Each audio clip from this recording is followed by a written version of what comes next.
we said at the start of the tour, we had lots of options, very adaptable, and that's our strength, not our weaknesses. I think that I get the sense that some people think that's our weakness.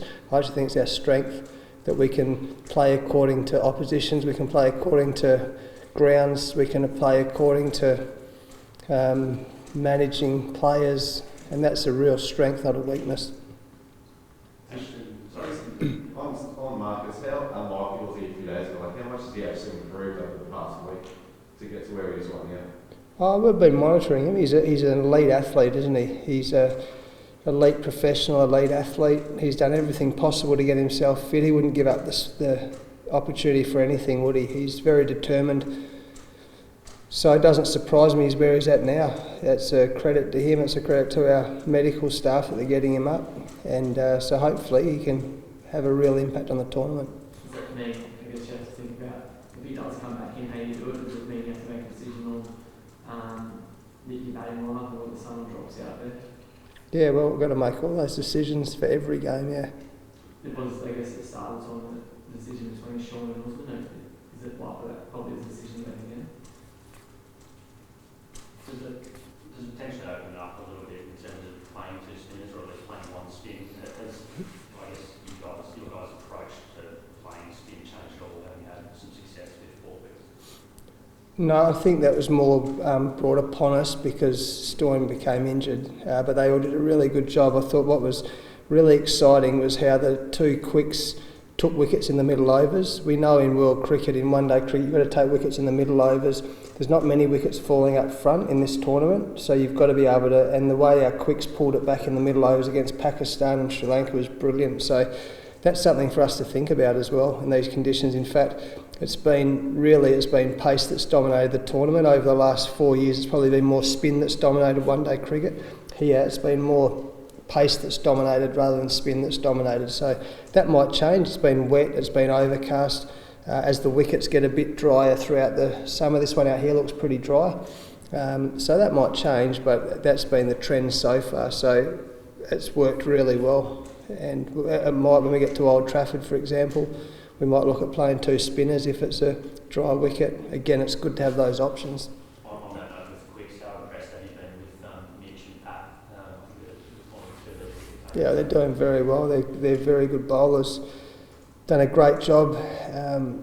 Wherever they've had to bowl, they've helped with the other two, helped us pull us out of pretty tight situations actually against Pakistan. Were getting the better of us at one point. We changed it round there in the middle overs.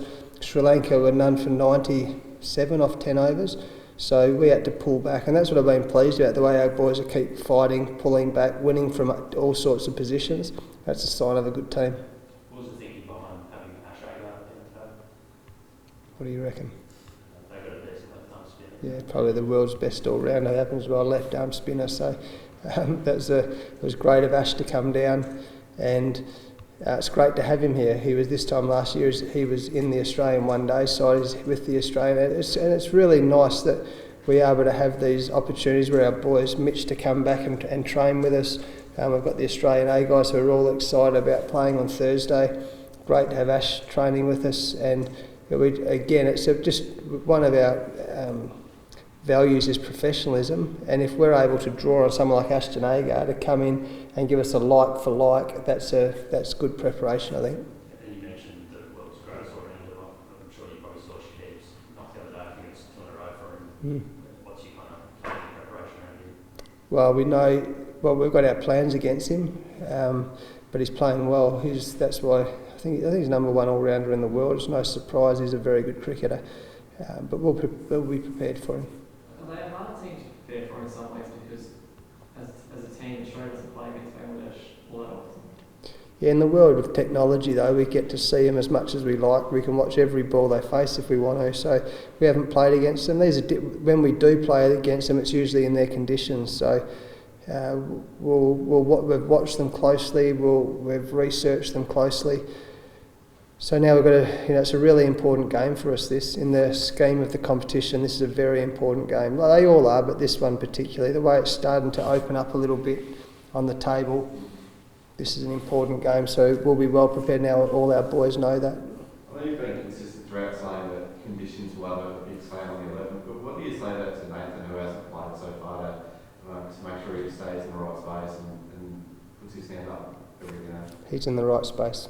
He's a great bowler. He's a professional. He'll be ready if the opportunity comes. Just one on the appointment of Ben and Drew to the high performance roles. What do you sort of see as perhaps the big issue that needs to be tackled in that sphere in the next sort of 2 to 3 years for Australia cricket to go forward? Well, I think scheduling's one. That's across the board. I think that's a big one. But how does that improve? It's $1 million question, John. It's very, very complex. I think people have been talking about it for a long time. But the big issues, you'd probably have to ask them. Actually, I think it's been set up really well. Belinda's done a great job in the last 6 months, or 6 or 8 months, whatever it's been. There's always issues that come up though, and there'll be. I know about Ben Oliver, having worked with him before. He's very similar to Belinda, meticulous in the planning, very level, very calm, very compassionate, very caring sort of person, and knows the game. And he's also, through his experience at the Wacker, where he worked with the umpires and the women and Big Bash and player agents, and he'll be ready. He'll need thick skin. You'll need thick skin in his chair, as will Drew. But I was delighted. I wasn't part of the process of him being appointed, but I was certainly delighted when I saw he was appointed. He's a ripping bloke and a very, very good at what he does. There seems to have been a bit of disconnect from the previous regime between what Pat instance in the States, but there seems to be more determination now. Oh, I'm not sure about that. I'm not sure. Well, certainly when I was coach of West Australia, I didn't feel, certainly from Pat, I thought Pat did a brilliant job at what he did. He was all over everything. He always communicated very well with the States. I thought Pat did a brilliant job. I think Belinda's done a brilliant job, and now it's a great opportunity for Ben and Drew. So, yeah. Is your understanding that if you beat Bangladesh with 10 points, you can't miss the semi-finals? Is that, have you done the calculations, and is that what you spits out? I don't know if that's the case. Is it? Oh, is it?